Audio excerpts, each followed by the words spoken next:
The year is 1483, and inside the royal nursery at Westminster Palace, a woman is committing murder in the slowest, most intimate way possible. She's pressing an infant prince against her breast. She's singing him lullabies. She's stroking his downy hair while he feeds. And with every swallow, she's killing him. The baby makes small, contented sounds as poison seeps from her nipple into his tiny mouth. His eyes are already starting to cloud. His breathing will slow in about 3 hours. In 6, he'll be dead. And here is the truly sickening part. 17 people in the royal household know exactly what she is doing, and they're all standing back and watching it happen. Because in medieval England, some babies were simply too dangerous to let live. This woman's name is lost to history, deliberately erased, but her method became so refined, so sickeningly effective, that for nearly 2 centuries afterward, European royalty employed women specifically trained in this art. They called them the soft hands. And by the end of this story, you'll understand why a mother's breast became the most feared weapon in palace. Politics why royal wet nurses were tested in ways that would make your skin crawl, and why some women volunteered for this position, knowing they'd be dead within a year. Because that's the other secret nobody talks about. The poison didn't just kill the babies. Let me paint you a picture of how thoroughly medieval royalty understood infant vulnerability. A newborn prince has no defenses. He can't speak, can't accuse, can't fight back. He's completely dependent on the woman feeding him. And human breast milk is the perfect delivery system for certain toxins because it's fatty, warm, and consumed multiple times daily in substantial quantities. The baby associates it with comfort, with survival, with mother. There's no suspicion, no struggle, just trust. Now here's where it gets methodically horrifying. The poison of choice was usually a carefully measured dose of lead acetate mixed with crushed belladonna berries and aged in sheep-s milk for weeks until it developed a specific bacterial culture. The wet nurse would consume this mixture herself in gradually increasing doses over months, building up her own tolerance, while the compounds concentrated in her breast tissue. By the time she was assigned to a targeted infant, her milk was essentially liquid death, but so carefully calibrated that the baby would appear to die of natural causes. Infants died constantly in the medieval period. A prince who simply failed to thrive, who became lethargic, who stopped feeding well, who developed seizures, nobody questioned it. Infant mortality was expected, tragic but common. The perfect crime required no crime scene at all. But maintaining this biological weapon required something truly grotesque. The wet nurse had to keep producing poisoned milk, which meant she had to keep nursing. So they'd bring her other babies, usually orphans or children of executed criminals, babies nobody would miss. She'd practice on them, test the potency, watch how quickly they declined, adjust her dosage accordingly. Some of these women went through 5, 6, 7 practice babies before they got the formula right. And the palace physicians documented all of it in coded manuscripts, treating infant murder like a culinary recipe. If the child shows signs of distress within 4 hours, the concentration is too strong. If survival extends beyond 2 weeks, increase the morning dose. They were literally workshopping the most efficient way to poison babies through breast milk, and they kept meticulous records because this knowledge was valuable. Extremely valuable. Because here's what you need to understand about medieval succession. Spare heirs were dangerous. If you were a king with 2 sons, the second son was an insurance policy. But if you were the second son, you were a permanent threat. Every political rival, every ambitious lord, every foreign power would try to use you against your brother. Civil wars started over spare heirs. Kingdoms split. Thousands died. So sometimes, the kindest thing, the most politically stable thing, was to quietly eliminate the problem before it could develop political consciousness. Better one dead infant than a civil war that kills thousands. That was the reasoning anyway. Cold, brutal, but dynastically logical. The wet nurses who agreed to this work came from a specific background, usually widows who'd lost their own infants, women with nothing left to lose, women so desperate for the payment that they trade their remaining years for financial security for their surviving children. Because here's the part they were told up front: the poison doesn't leave your body. You're building up heavy metal toxicity with every dose. Your teeth will fall out.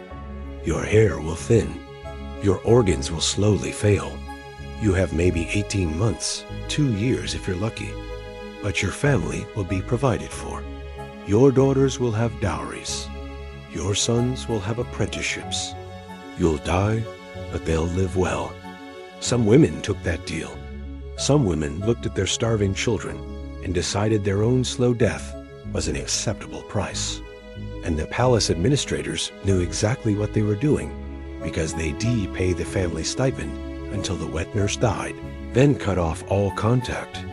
No pension, no follow-up. The woman would be buried in an unmarked grave, and her name would be struck from all records. She never existed. The prince died of natural causes. Nothing to see here. Now let me tell you about the testing process, because this is where medieval paranoia reached absolutely baroque levels of horror. If you were a legitimate wet nurse, hired to actually keep a royal baby alive, you had to prove your milk wasn't poisoned every single day. The process started each morning at dawn. The wet nurse would be brought to the royal physician's chambers, and she would have to express milk into a silver cup. Silver was believed to detect poison by tarnishing, which is scientifically nonsense, but they believed it absolutely. Then the physician would test the milk on animals. First, a mouse. The mouse had to survive for 1 hour. Then they'd feed it to a puppy. The puppy had to survive for 3 hours. Only then would the wet nurse be allowed to approach the royal infant. But it gets more invasive because they didn't trust the wet nurse's own honesty. Every morsel of food she ate was monitored. She couldn't season her own meals. She couldn't accept gifts of food. She ate only what the palace provided, and even that was tested. She'd be given a small piece of bread or meat, forced to eat it in front of witnesses, then observed for any signs of distress. If she showed symptoms of anything, nausea, dizziness, unusual sweating, she was immediately removed from service and interrogated. Some wet nurses were tortured on suspicion alone. No evidence required, just paranoid nobles convinced that every stomach ache was evidence of assassination plots. The living conditions for royal wet nurses were bizarrely contradictory. They lived in luxury, fine rooms, expensive clothing, servants of their own. But they were also prisoners. They couldn't leave the palace grounds. They couldn't receive visitors without supervision. They couldn't write letters without them being read first. Some royal wet nurses went months without seeing their own children because the palace wouldn't allow the security risk. Imagine that psychological torture. You're being paid to nurture a royal infant while your own children are kept away from you, growing up without their mother because your breast milk is considered too valuable and too dangerous to risk contamination. And you had to be cheerful about it. You had to sing. You had to smile. You had to pretend this was an honor. Because if you showed any resentment, any sadness, any emotional instability, you'd be replaced immediately. They wanted women who were emotionally invested in the infant's survival, but not so attached that they'd resist if political circumstances changed. A very narrow psychological profile. Most women couldn't maintain that balance. They'd either become too attached, weeping when the baby was weaned, or they'd become cold and mechanical, and either extreme made the nobles nervous. Here's a documented case that shows just how insane this system became.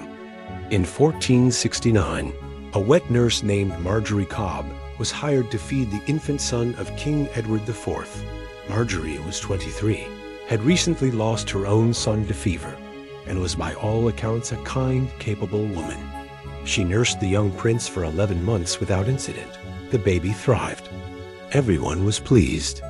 Then one morning, during the routine milk testing, the mouse died. just dropped dead within minutes of consuming her milk. Marjorie swore she'd eaten nothing unusual. She begged them to test again. They did, fed her milk to another mouse. It died even faster. Marjorie was arrested immediately, stripped naked, searched for hidden poisons. They found nothing, but the mouse deaths were undeniable, so they tortured her. For 3 days, they used thumbscrews, the rack, water torture, trying to extract a confession. Marjorie maintained her innocence throughout, screaming that she loved the prince like her own son, that she would never harm him. They didn't believe her. On the 4th day, they executed her by burning, standard punishment for poisoners. They burned her alive in the palace courtyard while the entire household watched. And here's the sickest twist. 2 weeks later, they discovered the actual cause. The silver cup used for testing had been cleaned with a new soap that contained arsenic. The soap residue had contaminated the milk samples. The mice died from arsenic poisoning, not from anything in Marjorie's milk. She was completely innocent. The palace physician who made the discovery wrote a private letter about it, expressing mild regret at the mistake, then noting that it was probably better to err on the side of caution. Better to burn one innocent wet nurse than risk a poisoned prince. Marjorie Cobb's name was struck from records. Her family received no compensation. She became another unmarked grave, another woman erased because royal paranoia was more important than human life. But some wet nurses played the system brilliantly. There are accounts of women who realized their position gave them extraordinary power. They were the only people allowed unlimited, unsupervised physical contact with the heir to the throne. They could whisper to the infant, sing songs with particular lyrics, begin conditioning the child's mind from birth. Some wet nurses became the most trusted confidants of future kings because they literally nurtured them from infancy. These women accumulated political influence that terrified nobles. They'd sit in council meetings, not officially, but present, nursing the infant prince while state secrets were discussed. They'd hear everything. They'd know everything. And smart wet nurses would sell that information. They'd become intelligence brokers, trading royal secrets for money, for property, for guarantees of safety.